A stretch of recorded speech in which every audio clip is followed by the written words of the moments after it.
간단하게 우리 디모데전서 4장 나누고 그 다음에 우리 교회 교사의 사명에 대한 어떤 이제 교육 이론 가지고 잠깐 나누도록 하겠습니다. 자, 본문 디모데전서 4장 11절에서 16절까지 거기에 교회 교사의 사명이 있습니다. 그것이 무엇이냐? 자, 첫 번째 목표가 있습니다. 목표가 무엇이죠?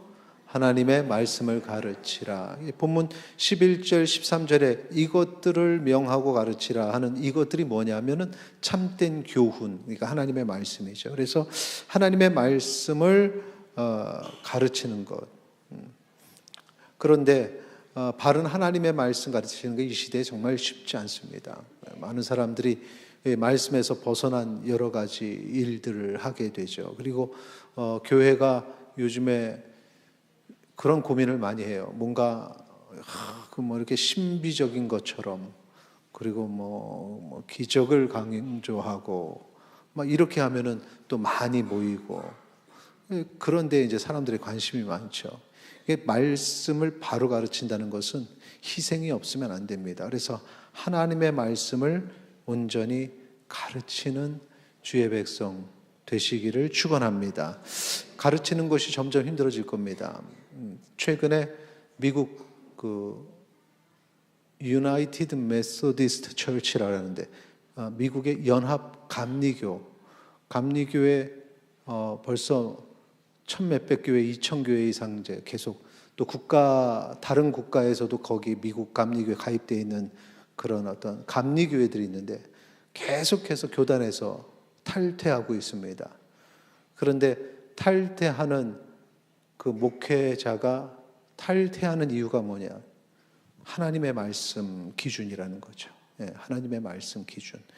이미 미국 감리교는 동성애에 물들고 동성애 교육, 지난번에도 설명드렸던 것처럼 동성애 흐름이 교회까지 들어와서 동성애 목회자를 세우고 동성애자들이 커밍아웃을 합니다. 나는 남자를 사귀고 있다, 목사님들이. 그리고 그런 사람들이 이제 교단의 높은 데 올라가게 되고, 그러니까 이제 그 다음부터는 성경을 제대로 가르치지 못하게 된 거죠.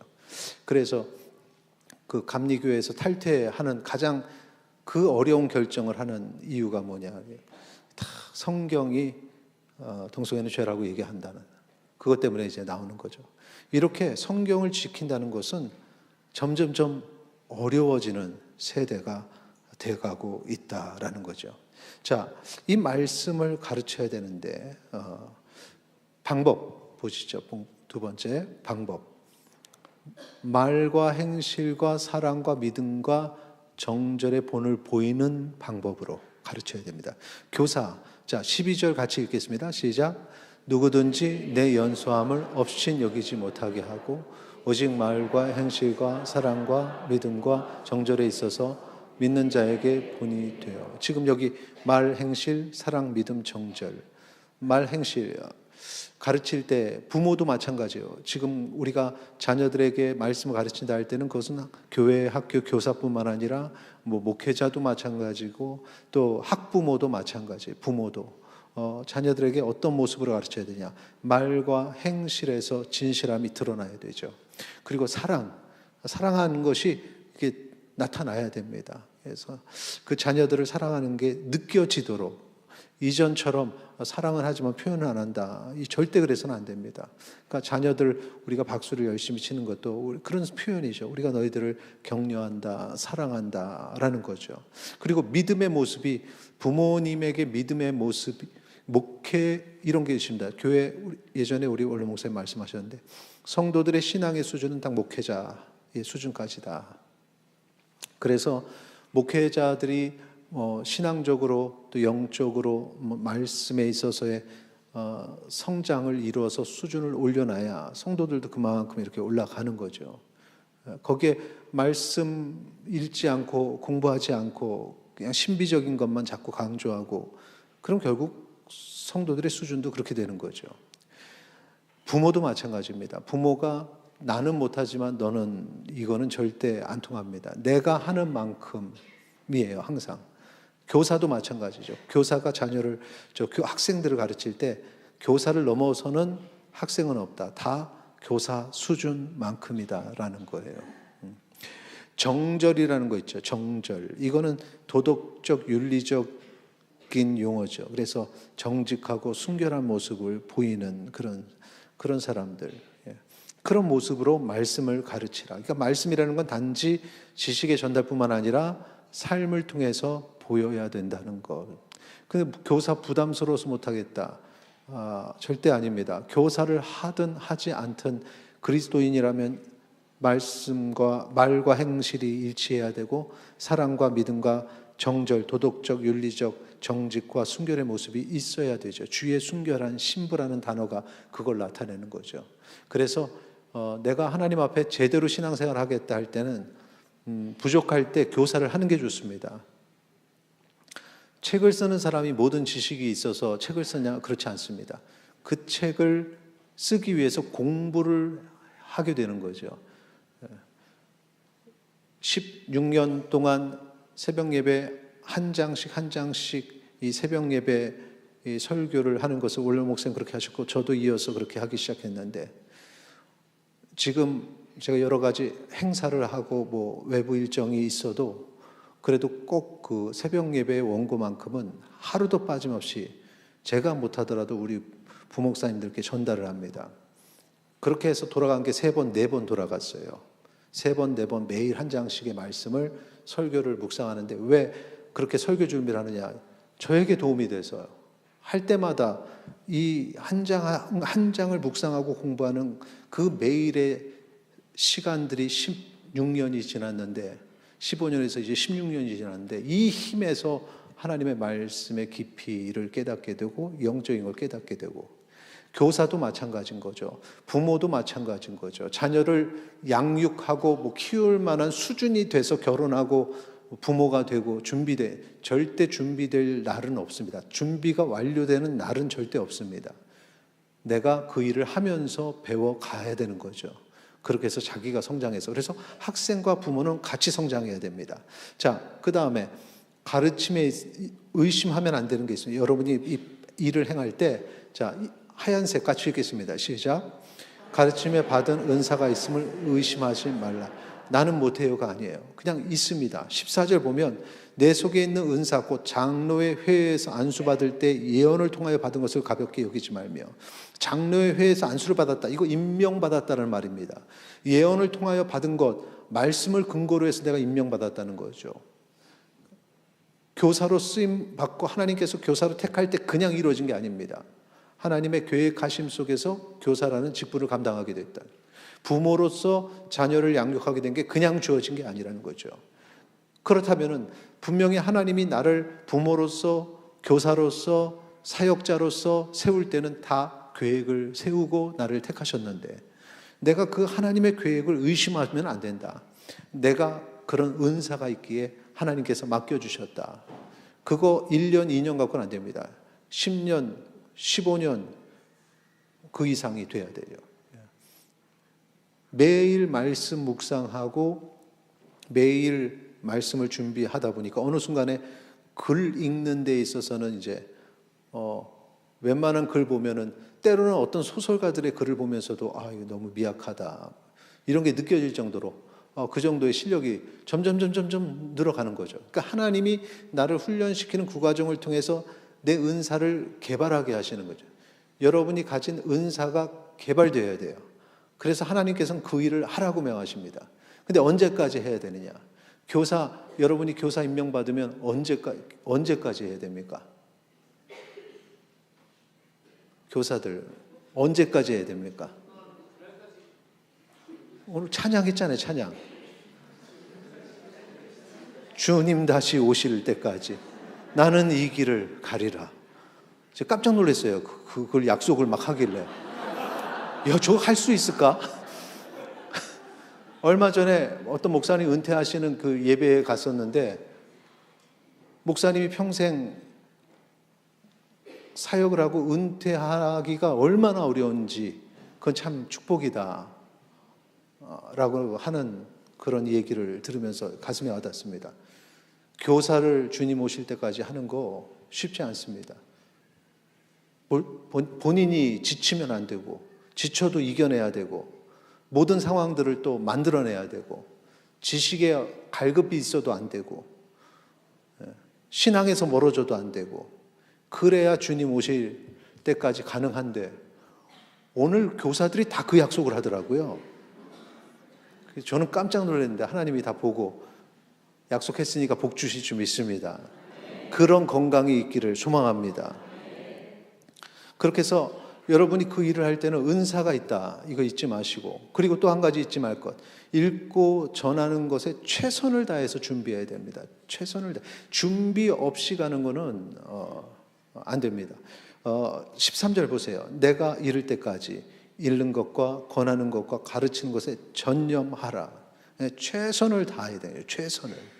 그래서 어떻게 하면은 우리 자녀들과 우리 또 학생들과 우리 교회와 어떻게 연관시킬까 이런 것.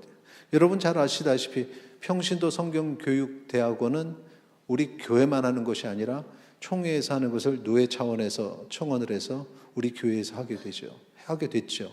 그리고 지금 하고 있습니다. 그런데 저는 그 과정 속에서 우리 성도들이 이것을 통해서 얻을 유익만 생각했어요. 우리 성도들이. 그래서 앞으로 나중에 또 공식적으로 얘기했지만 시무 안수 집사님도 꼭 이거 다 과정 마치셔야 되고 이제 다음 투표 때는 힘들겠지만 그 뒤 5년 뒤에 투표 때는 후보의 기준에 그냥 이걸 들으신 분 이렇게 하기를 원해요. 왜냐하면 그 공부 정도 하신 분들이 이제 장로님이 되셔야 돼. 예전에는 그게 필요가 없는 게 우리 원로 목사님 그 현역에 목회하실 때 다 베델 성서 연구라든가 제가 지금 오는 그 총신 신대용 교수님들하고 얘기할 때 예전에 은퇴하신 그 총신의 교수님들이 와서 베델 성서 연구하고 이렇게 강의하고 했던 그런 얘기를 합니다. 그러니까 저는 이게 새로운 게 아니라 좀 더 조직화되고 좀 더 이제 우리 교회뿐만 아니라 외부에서도 올 수 있는 프로그램으로 만든 거죠. 그러니까 뭘 하든지 간에 이게 다 연결이 되는 외부에 이번에 그 영화제 할 때도 우리 다 청년들이 와서 또 발런티어 하고 그렇게 하면서 생각의 폭도 훨씬 더 넓어지리라는 어떤 그런 기대감. 우리 교육자들도 마찬가지고요. 우리 성도님들도 그런 어떤 사회 속에 그리스도인의 빛의 사명을 감당하는 좀 더 확장된 사역이죠. 선교고. 그러니까 이런 거와 연결되니까 외부 활동도 하는 겁니다. 최선을 다해서 내가 하고 있는 그것의 최종 목표에 이를 때까지 계속해서 노력을 해야 된다는 거죠. 전심전력을 다 하고 준비를 해야 된다는 것입니다. 자, 그 다음 거 한번 보여주세요. 연소하지만 성숙함을 사람들에게 보이라. 연소한, 이거 지금 디모데 얘기니까 너무 어린 것 같은데, 세상적으로 보면 너무 어린 것 같은데, 그런데 너무 어린 것 같은데 사실은 어리다고 드러내지 말고 성숙함을 보이려고 노력해라. 그것도 15절 보시면은 이 모든 일에 전심전력하여서 너의 성숙함을 모든 사람에게 나타내게. 적당히 하려고 하지 말고 전심전력하면은 그 성숙함이 드러나는 겁니다. 가끔 그런 생각을 했습니다. 체조 선수나 피겨 스케이팅 선수들 보면 10대 아주 어린 나이에 올림픽에 나와서 금메달을 따는데 이 친구들이 정말 10대가 되기 전서부터 어마어마한 노력과 시간적 투자와 열정을 다 쏟아붓는 어른들보다도 더 훈련받는 그런 모습을 보면서 그게 정말 훌륭하다. 한편으로는 너무 불쌍하다라는 생각, 어린아이답지 않게 그렇게 해야 되는 것도 안타까우면서도 또 한편으로는 대단하다. 이런 모습인 것 같습니다. 나이가 어리고 나는 부족하고 이거 아닙니다. 성숙함을 보여야 된다. 세상은 여러분 10대 때의 사춘기라고 하는데 요즘에는 20대, 30대까지 사춘기의 시절을 보내고 있습니다. 그래서 예전에 10대들이 약간 좀 삐딱하니 모든 사물을 부정적으로 보는 그런 시각들을 20대, 30대가 돼도 그렇게 보는 경우들이 있습니다. 저는 그게 잘 이해가 안 됐는데 그런 청년들을 연구하는 학자가 제 교수님 중에 한 분이 그 자료들을 연구해서 그 수업을 들었는데 그 얘기를 하더라고요. 20대, 30대까지 사춘기의 연령이 늘어났다. 아래로도 늘어나고 위로도 늘어났다. 사춘기의 시간이 많아졌다는 거예요. 성숙함이 없는 겁니다. 사춘기는 성숙함이 없는 거죠. 자, 그 다음 같이 읽겠습니다. 흰색 시작. 최선을 다해서 가르칠 때 자신과 학생이 성장한. 성장은 학생만 하는 것이 아니라 가르치는 자도 함께 성장한다는 사실을 기억하시고 여러분 그렇게 성장해 가기를 바랍니다. 자, 말씀에 있어서의 결론입니다. 결론은 무엇이냐? 우리 같이 읽겠습니다. 하나님은 나를 목자로 세우시고 학생들을 양으로 맡기셨다. 그러므로 의심하지 말고 이겁니다. 여러분 의심하지 말고 최선을 다하면 여러분이 좋은 교사가 될 줄 믿습니다. 자, 이론적인 얘기 좀 간단하게 좀 제가 하려고 합니다. 여러분 그 다음 넘겨주세요. 피아제의 인지발달 이론을 통해서 보는 교회교사의 사명. 되게 어려울 것 같지만 쉽게 얘기하겠습니다. 자, 여러분 인지가 뭐예요? 인지발달에서의 인지가 뭘까요? 넘겨주세요. 인지는 뭐죠? 우리가 주변 세계를 이해하고 상호작용하는 능력. 상황을 보고서는 판단을 딱 해서 이해를 해야 되고 그 속에서 이제 상호작용하는 그걸 또 어떤 사람들은 사회성이라고도 얘기를 하기도 하고요. 어떤 상황 속에서의 임기응변이 되게 빠르다라고 얘기를 하죠. 아이들이 이 인지 발달하는 단계 속에 있다는 거죠. 그러니까 처음부터는 상황 파악을 잘 못해요. 우리 쉽게 얘기하면 상황 파악을 잘 못해요. 뭘 해야 될지 모릅니다. 그런데 교육을 통해서 상황 파악을 잘하고 그 다음에 뭘 해야 될지를 아는 사람이 되는 거예요. 이거는 단순 지식과는 다릅니다. IQ, EQ 이렇게 나누기도 하고 사람들이 상당히 지식에 대해서 다양한 그 표준을 얘기하는데 단순 지식 습득은 암기 과목 외워가지고 좋은 성적을 얻을 수 있지만 내가 그렇게 외웠다고 해서 삶에 있어서 창의력, 적용, 응용력 이런 게 늘어나는 건 아닙니다. 중요한 건 인지 발달이 이루어져야 된다는 거죠. 인지 발달은 여러분 그냥 단순히 학교에서 얻을 수 있는 건 아닙니다. 모든 삶을 통해서 얻을 수 있는데 교회 안에서도 인지 발달의 교육들이 진행되고 있어요. 무슨 얘기인지 아시죠? 교회에서 성경 지식만 전달하는 게 아니라 인지 발달을 한다는 거죠. 그러면은 어떻게 발달해야 될까 알기 위해서 여러분 그 다음 넘겨주세요. 쭉 넘길게요. 제가 그냥 길게 안 하겠습니다. 장피아제 인지 발달. 이 나이를 네 가지로 보는데요. 이렇게 말합니다. 제가 읽지는 않을게요. 근데 거기서 구체적 조작기, 형식적 조작기, 이거 오퍼레이션이라고 영어로 이제 말하는데 이 초등학생이 바로 구체적 조작기, 그리고 중고등학생이 형식적 조작기, 이거죠. 간단하게 이 전체를 설명하면 감각 운동기는 뭔지 아시겠죠? 감각, 보는 것, 듣는 것, 그리고 만지는 것, 느끼는 것, 그리고 뭘로 이렇게 감각을 느끼냐? 애기들은 다 이렇게 막 물어보고, 그죠? 손으로 꽉 쥐고 이러면서 인식을 하게 되죠. 이때 여러분 물체 연속성이라는 게 있는데 뭐냐면 어릴 때는 내 눈앞에 있는 것만 존재하는 것이라고 생각하고 나중에 눈에 없으면 존재하지 않는다고 생각해요. 그러니까 엄마가 내 눈앞에 있다가 사라지면 막 울죠. 엄마가 없는 거죠. 근데 성장하면은 엄마가 옆에 있어서 내 눈에 안 보여도 엄마가 내 옆에 있다는 걸 인식을 하죠. 이 인식의 과정입니다. 그러니까 처음에는 엄마가 앞에 있어야만 되는 거죠. 장난감 눈앞에 있으면 좋아하지만 슥 숨기면 욕심 안 부려요. 어려서 그렇습니다. 어려서. 그런데 나중에 장난감이 내 눈앞에서 안 보여도 있다는 걸 알아요. 그래서 장난감을 찾으러 다닙니다. 벌써 어떤 그 감각 운동기에 성장을 한 거죠. 이렇게 자라난 겁니다. 그 다음에 자 2세에서 7세 전 주작기 프리 오퍼레이션이라는데 이거는 뭐냐면 상징적인 걸 이해해요. 상징적인 걸. 일예로 자 나뭇가지 이걸로 7세 미만 아이들은 나뭇가지 갖고 칼싸움합니다. 걔네들에게 이 나뭇가지는 나물까요? 칼일까요? 칼이라고 생각하는 겁니다. 그냥. 그러니까 상징, 사실은 아니잖아요. 그런데 그런 상징적인 사고를 하기 시작한 거. 그것도 벌써 이 친구가 그만큼 성장했다는 거예요. 이거 아무것도 아닌 것 같지만 그만큼 아이가 자랐다는 거죠. 그런데 되게 이게 자기중심적입니다. 자기중심적. 그래서 자기가 보는 거를 남들도 다 본다고 생각해요. 자, 손가락 총이라고 생각하죠. 누군가를 향해서 빵야 했어요. 어른 입장에서는 그냥 지나치죠.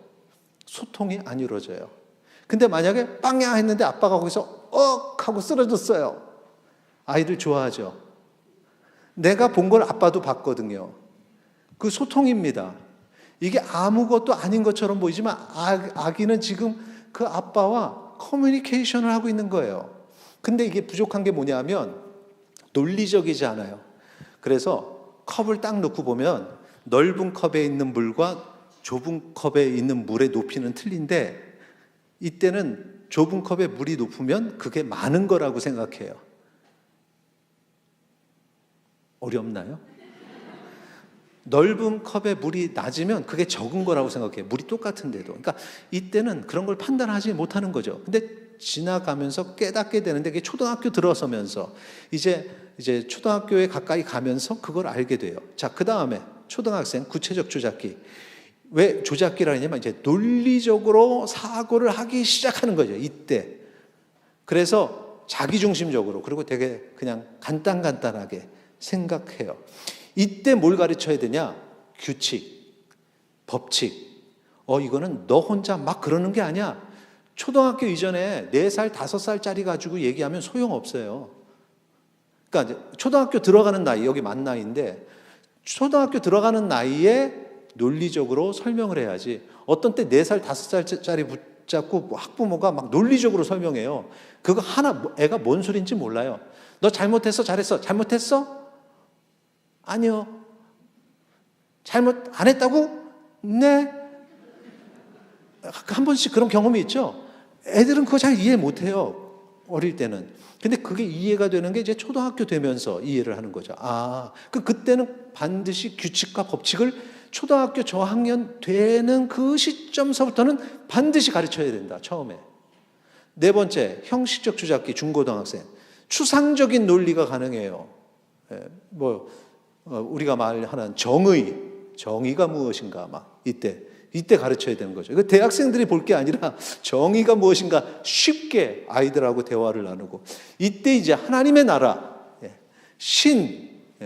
전지전능하신 하나님 이런 거 이 중고등학교 때 이제 정리가 딱 되는 거죠. 물론 이게 중고등학교, 초등학교 딱 자르는 게 아니라 그 비슷한 시기에 이르기도 하고 좀 늦기도 하고 이렇게 흘러가는 겁니다. 자, 오늘 우리가 저 초등학생과 중고등학생에 좀 초점을 맞춰서 보죠. 구체적 조작기 초등학생 보세요. 자, 넘겨주세요. 아니, 앞에 거요. 앞에 거. 초등학생. 여러분, 논리적인 사고를 하는데 자기중심적이라고 했죠. 그러니까 초등학생 때는 뭔가 이렇게 욕심 부리는 거를 얘는 왜 이래? 어른의 입장에서 그렇게 생각하지 마세요. 당연한 겁니다. 당연한 거예요. 이제는 욕심 부리지 않게 자기중심적에서 벗어날 수 있도록 타인의 관점을 설명해야겠구나 라는 생각을 하고 그때 가르쳐야 되는 거죠. 이때 그걸 가르쳐야 된다는 거죠. 자, 중고등학생들 조금 전에 말씀드렸던 이때 이제 무엇을 생각하냐면 가설이라는 거, 만약에 이렇다면 어떻게 되지라는 생각을 구체적으로 중학생 들어가면서 하면서 엄마 손에서 벗어나기 시작하는 때가 이때입니다. 그래서 사춘기죠. 반항을 해봅니다. 친구들과 여행을 하면 이성 친구를 만나기도 하고 근기된 일들을 시도하기 시작하는 거. 얘가 중고등학교 되더니 왜 이렇게 됐지? 하고 생각하지 마세요. 그렇게 돼 가는 거예요. 그러면 그렇게 됐을 때 그거를 가르쳐야 된다. 어떻게 가르쳐야 될까? 교수법으로 들어갈게요. 교수법. 부모가 스스로 선택하고 책임질 수 있도록 해줘야 됩니다. 끝까지 그냥 안 돼! 하고 붙잡으면 안 돼요. 그러니까 이런 거 있잖아요. 이렇게 게임기 뭐로 하면은, 그래, 뭐 공부, 숙제 다 하고, 그 다음에 남은 시간은 너 마음대로 놀아도 돼. 뭐 이런 거. 너 이걸 하면 그 다음에 뭘 해줄게. 스스로 그것을 자기가 계산을 하죠. 내가 이것을 할까 말까 고민하게 되는 거죠. 그런데 분명한 것은 부모님이 말과 행동으로 그들에게 신뢰의 관계를 만들어야 돼요. 무조건 안 돼, 안 돼, 안 돼 하면 안 됩니다. 자녀 교육 가장 큰 원칙이 있는데 뭐냐? 자녀가 예상하는 말을 피하라. 어렵죠? 자녀들이 예상하는 말을 피하라는 거예요. 피하면서도 교육의 목적을 이루어야 된다. 자, 마지막 세 번째 파트입니다. 자, 넘겨주세요. 초등학생과 중고등학생을 대상하는 교회 교육의 실제. 이제 교회 교육에서 우리가 이걸 어떻게 이제 접목을 하고 있는가. 다시 한번 그 다음 거 보시면 초등학생들 교육은 논리적 사고를 하기 시작하는데 자기 중심적이라고 했죠. 자, 교수법 넘어가죠. 자기 중심적 학생들 받아들이세요. 그럴 수 있어. 그럴 수 있어. 너가 그런 시간이 됐구나. 이제 자기 중심적으로 고집을 부리는 시간이 됐구나. 그런데 그렇게 하면 안 돼. 네가 저 친구한테 욕을 하면 저 친구 마음은 어떨까? 상대를 생각하게 만드는 용어를 이 초등학교 때부터 해야 된다는 거죠. 너 욕했어? 욕하면 안 돼. 욕하면 나쁜 사람이야. 이런 게 아니라는 거죠. 상대의 입장을 가르치는 것. 자, 두 번째, 규칙과 질서를 가르치는 프로그램들. 우리 지금 초등학생들에게 규칙과 질서를 가르치는 프로그램들을 하고 있어요. 뭘까요? 어와나. 주어진 숙제를 하지 않으면 게임에 참석할 수 없습니다. 철칙입니다. 철칙. 그 규칙대로 해야 돼요. 리틀랜 어린이 합창단 같은 경우도요. 딱 주어진 데서 저는 그걸 보면서 참 제가 감동을 받은 게 한 가지 사건이 뭐가 있냐 하면 그 긴 시간을 아이들이 그걸 외웠을 뿐만 아니라 앞에 있는데 이 초등학교 저학년 학생이 딱 그 손을 이렇게 차렷하고 있는데 자기 바지를 이렇게 붙잡고 있더라고요. 그래서 제가 깜짝 놀랐어요. 저 친구가 지금 오줌 마리 온 거 아닐까? 왜냐하면 양손으로 바지를 이렇게 붙잡고 있어. 저거 실례하면 어떡하지? 근데 나중에 알고 봤더니 주지아 선생님이 지루하고 막 떠들고 싶고 참기 힘들면 그렇게 붙잡으라 그랬대요. 그러니까 그 어린아이가 그 시간을 참아내면서 진짜 말 그대로 붙잡는 거죠. 그러니까 그 시간을 통해서 규칙이라는 걸 가르치는 거예요. 그런데 이게 처음에는 힘들어요. 룰을 지켜나가는 거죠. 우리 아이들이 이 긴 시간을 일부러 이렇게 안 치는 이유가 있어요. 자도 괜찮아요. 근데 어린들과 함께 예배를 드리면서 떠들지 않는 것. 이걸 배워나가는 거예요. 지난 금요일마다 우리 금요기도회 마지막에 찬양을 쫙 부르고 나가면 얼마나 힘이 나는지. 그때만 지지난주 찬양이 정말 힘이 났습니다. 그리고 내려갔는데 우리 주일학교 어린 친구가 저를 향해서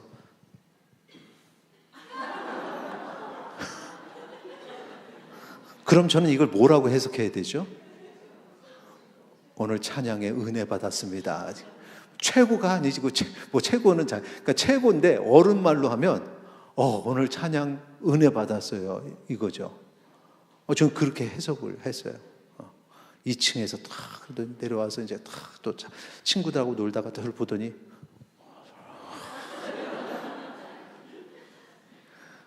우리 권사님 중에서도 은혜 받으면 이러시는 분이 계신.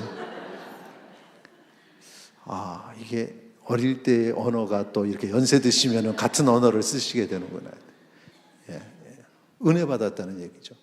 그러니까 이 자녀들이 이걸 통해서 처음에는 막 우리가 얼마나 걱정을 했는지 몰라요.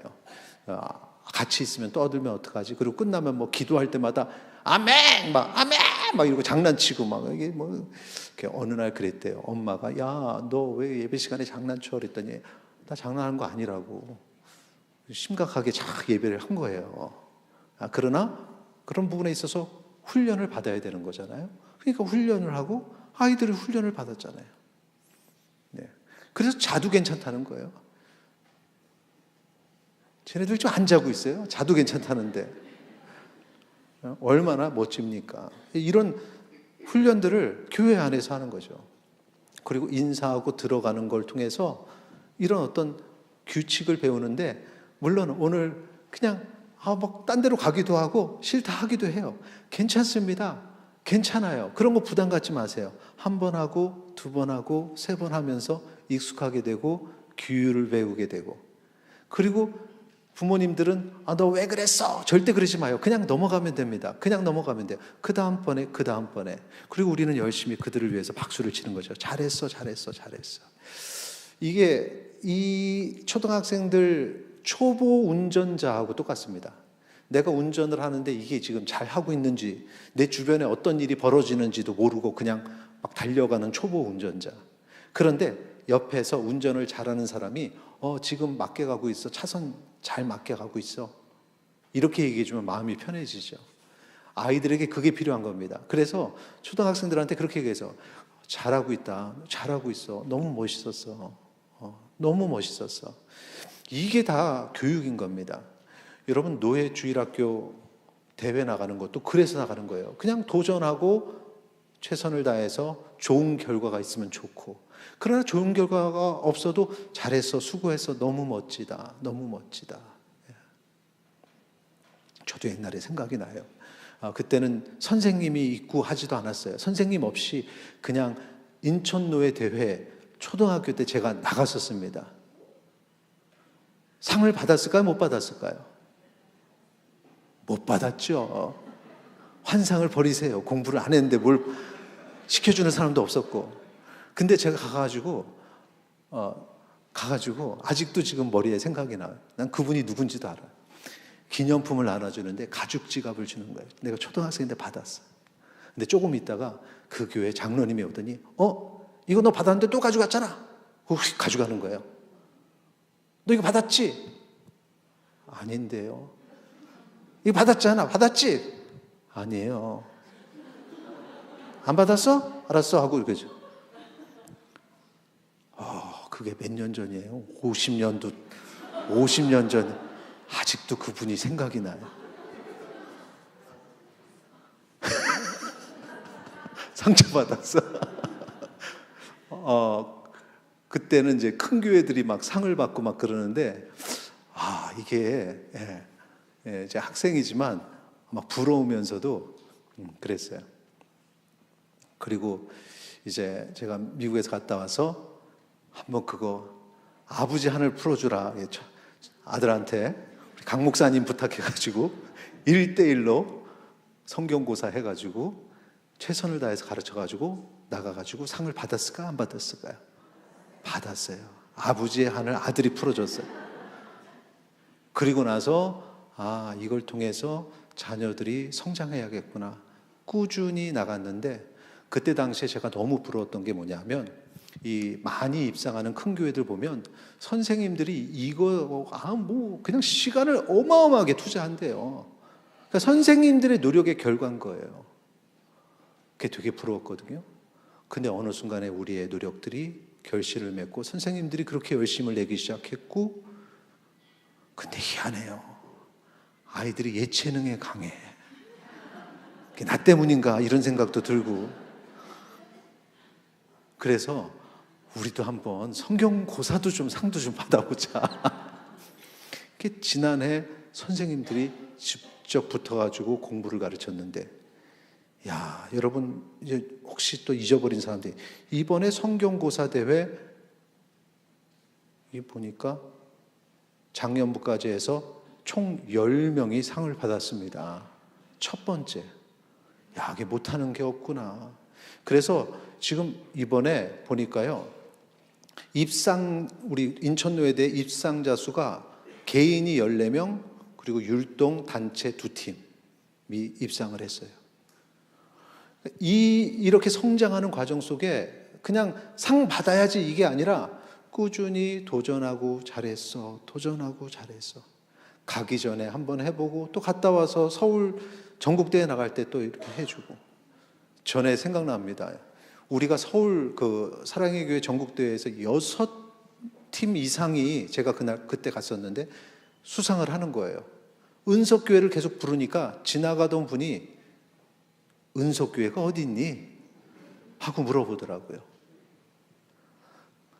이것이 똑똑한 애들 모아서 그냥 잘하는 애들 이게 아니라 꾸준히 교사로서 아이들에게 가르쳐야겠다는 열정, 부모들의 열정이 이런 결과를 난 줄 믿으시기 바랍니다.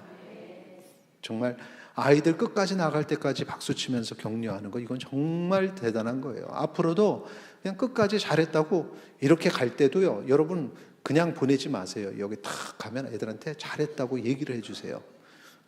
그러면 애들 지나갈 때 이러고 가지 않아요. 잘했다 그러면 좋아가지고 이러면서 간다니까요. 얼마나 귀엽습니까? 그 아이들을 만나면 여러분 어떻게 합니까? 머리 좋은 사람은 아이들 이름을 다 불러주면서 누구야 이렇게 해주세요. 머리 나쁜 사람은 이름은 못 부르더라도 머리를 쓰다마 주세요. 저는 안수하는 마음으로 아이들 머리를 쓰다듬어 줘요. 하나님께서 이들을 성장시켜 주시기를 일부러 이런 것이 아이들을 어떻게 바꾸냐 하면은 초등학교 때 교육을 잘 시키냐 못 시키냐에 따라 근면성과 열등감으로 나타나요. 근면성과 열등감. 이거는 에릭슨이라는 심리사회적 발달 이론에서 나오는 건데, 그렇게 세우면은 뿌듯해가지고 더 열심히 하게 되고, 그러면서 이제 공부하는 것도 익숙해지고 뭔가 할 때 최선을 다하는 근면성이 생기고, 그런 거 없이 그냥 관심이 없으면 애가 열등감 속에 빠지게 돼요. 이 둘 중에 하나. 여러분 자녀들이 어느 방향으로 가는 것 같습니까? 그냥 열등감에 빠집니까? 아니면 하면 되는구나 이렇게 갑니까? 이렇게 바꿔야 된다는 거죠. 자, 중고등학교 교육 얘기하죠. 추상적이고 논리적인 사고가 가능하다 그랬죠. 중고등학생쯤 되면 성인 대우를 해야 됩니다. 그래서 대화를 많이 해야 돼요. 그런데 문제는 이 친구들이 부모보다는 또래 집단하고 관계 형성이 세죠. 그래서 바라기는 여러분 그 중고등학생 때 친구들 초청 많이 하고 친구들한테 밥도 사주고 친구들 좀 이렇게 같이 그 그룹들하고 같이 노는 그룹들하고 부모가 관계를 맺으세요. 저는 그거 상당히 좋은 것 같아요. 미국의 아이들 중고생들 그 교육 그러니까 집에서 그냥 자연스럽게 하는 교육 중에 하나가 뭐 파자마 데이 뭐 이런 게 있고, 그 집들 그러니까 가끔 친구들 가까운 친구들끼리 부모도 알고 그 부모들끼리 얘기해서 날을 잡아서 하룻밤 한 친구네 집에서 자는 거예요. 그럼 지들끼리 뭐 게임도 하고 대화도 나누고 그러고 자고 그 다음날 데리고 오는 거죠. 그러다가 언제 또 이 집 가가지고 자요. 부모님들 중에 절대 안 돼! 남의 집에서는 안 돼! 막 이러는 분들 있죠. 애들과의 관계를 깨는 거고, 그럼 아이들은 이제 불만을 갖게 돼요. 그래서 이 친구들 부모님들과도 가까이 지내시고, 특히 교회 공동체는 그게 좋죠. 또래들끼리 그렇게 해서 이 집에 가서 놀고 저 집에, 물론 남녀 갈라서 동성끼리 그렇게 해야죠. 이렇게 해서 관계들을 이 중고등부 학생 때 관계들을 만들어야 되고, 얘네들이 여러분 비전 트립 되게 좋아하는데, 우리 교회 아이들이 비전 트립 좋아하는 이유가 신앙심이 좋아서가 절반 정도가 되고, 나머지 절반은 엄마 아빠가 없기 때문에 갑니다. 공식적으로 엄마 아빠와 떨어져서 살 수 있는 시간. 그런데 그 시간 동안에 보호받죠. 철저하게 보호받고 또 신앙적 체험도 하고, 선배들이 또 잘 이끌어줘요. 고등부가 중등부를 잘 이끌어줍니다. 그러니까 이게 진짜 그냥 단순히 여행하고는 전혀 틀려요. 그런데도 나 가고 싶어. 안 돼! 무슨 밖에서 자. 이러면 아이 망가져요. 절대 안 됩니다. 그런 걸 열어줘야 되는 거죠. 우리 목사님들이 막 우리 아이들 그 일본에서 찬양하는데 강사 목사님들이 깜짝 놀래요. 아니 어떻게 중고등학생들이 저럴 수가 있어요? 그래요. 목사님 비결이 뭡니까? 우리 아이들이 이렇게 밖에서 잘하고 있다고요. 지난번에 말씀드렸죠. SC 수련회 가서 고3 친구들이 나 이번에 마지막 수련회니까 나 이번에 은혜 받아야 돼. 그래가지고는 맨 앞에 가서 찬양하니까 덩달아 중학생들도 뭔지 모르고 쫄쫄 가서 가고 그거 보고 가서 엄마한테 고3 형이 이랬어요 하고 얘기하고. 그럼 그 친구들이 어떤 걸 배우겠습니까? SC 이번에는 홍콩 간다 그래요. 교회에서 뭐 그런 장학금을 대주잖아요. 다른 교회에서는 장학금 똑같이 우리랑 비슷하게 대준다고 하는데도 1명, 2명밖에 안 온 거예요. 찬양하는데도 한쪽에 그냥 앉아 있어요. 우리 교회 아이들이 이 긴 시간 동안에 비전 305를 통해서 이렇게 성장했다. 여러분, 자녀 교육은 함께 그렇게 세워나가는 겁니다. 이런 귀한 은석교회의 교사로서 그 사명을 감당하는데 특히 여러분 어쩌자고 주님 오실 때까지 교사를 한다고 약속을 하셨습니까? 그거 얼마나 힘든데. 난 모르겠어요. 어쨌든 우리 장로님들도 다 계시고 다 성도님들, 우리 교사들은 이제 안 그만두는 걸로 그렇게 할게요. 자, 우리 마지막 우리 중고등부 마지막 결과 한번 보죠. 정체감 대 역할 혼란. 이 친구들이 성인 대우를 하면서 바르게 자기들이 생각하고 판단할 수 있도록 중고등부 시절에 가르치지 않으면 자기들이 성인은 아닌데 자기의 존재감이 무력해지는 이 역할 혼란이 옵니다. 근데 그걸 잘 키우면은 정체감, 그러니까 정체성이 아주 그러니까 자신감이 만만해지고 나 할 수 있어요. 괜찮아요. 막 자아 존중감이 높아지고 그 막 엄마 아빠가 막 웃죠. 우리 교회 아이들이 참 자아 존중감이 높아요. 뭐 이러면서 엄마 아빠를 도리어 어깨를 치면서 걱정 마세요. 뭐 이게요 건강한 겁니다. 그러니까 이게 지금 에릭슨 심리사회적 발달 이론에 있어서 긍정적으로 된 거예요. 정체감이 아주 그냥 자기 자아 정체감이 정체성이 막 확 올라가 있는 상태. 그러다가 성인이 되면서 이제 무르익게 되는 거죠. 이게 건강한 거고 이렇게 가지 않는 경우는 나는 도대체 뭘까? 그 생각. 집안에서 나는 도대체 어떤 자녀인가? 교회에서 나는 뭘 하는 사람인가? 어른이고 싶은데 어른 취급은 못 받고 그래서 막 맨날 혼나기만 하고 그래서 내 역할이 혼란하는 특히나 다른 친구들은 막 되게 자신감 있고 되게 그런데 자기는 더 이렇게 쭈그러드는 여러분 자녀는 좀 어느 쪽으로 가는 것 같습니까? 여러분 우리 자녀들 바르게 키워서 하나님의 위대한 사람으로 지금 이렇게 우리 교회 양육되고 있잖아요. 초등학교 때 그 친구들이 벌써 청년들이 돼서 그렇게 아름다운 모습 보이고 있고 그래서 지금 청년부 제가 이렇게 봤더니 청년부가 60명 1청, 2청 다 합쳐서 중고등부가 학생들 7, 80명 교사들까지 지금 뭐 90명 예배를 드리고 있는 이제 유치부, 유년부, 영아부, 유치부는 상대적으로는 적지만 물론 다른 데는 이 주일학교도 없고 영아부, 유치부 없는데 뭐 수두룩하죠. 있는 데가 없어요. 근데 우리는 그래도 있다는 거죠. 바라기는 여러분 한둘씩 더 나서 영아부, 유치부를 좀 부흥을 시켰으면 좋겠어요. 다른 방법이 없어요. 그러니까 한둘씩 더 나서 영아부, 유치부에 주여 내가 전도는 못할지언정 영아부, 유치부 부흥하는 역사가 있기를 소망합니다. 한번 외칠까요? 우리 마지막 세 가지 읽고 자 끝내겠습니다. 정말 지친 이 긴 시간을 저 버티고 있네요. 같이 있습니다. 세 가지 시작. 교회의 모든 성도가 교사이다. 부모의 역량이 자녀의 역량이 된다. 다음 세대를 위해 투자하라. 자, 마지막 한번 크게, 자, 우리 손 들고, 손 들고, 자, 제가 최 목사님 잠깐 나오세요. 최 목사님.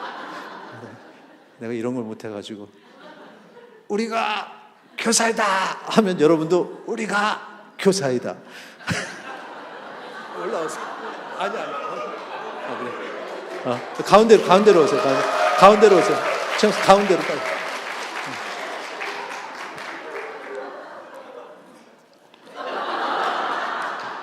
화면을 여길 비춰야지 뭐 나를 비추면.